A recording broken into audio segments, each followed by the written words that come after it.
ya nhasi takajamuka nhasi tiripo paairport yenyika iyi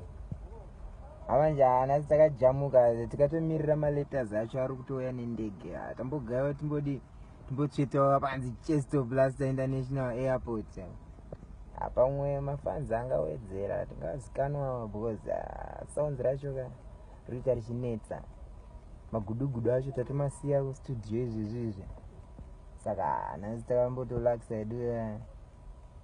tainga edu kuzoona maletters achiswa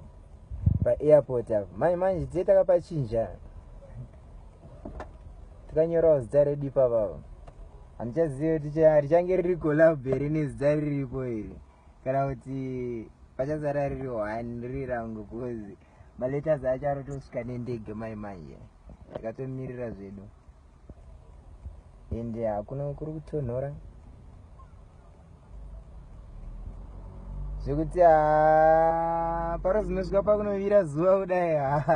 panenge patochinjwa zita muchaona zvenyu because nhasi takajamuka tiripo edu paharare apa paguta guru rezimbabwe pamwe tingatoitawo muimbi mukuru wemuzimbabwe anenge akanyogwa paairport disa ana chest blaster tiripo live dangerous one neouter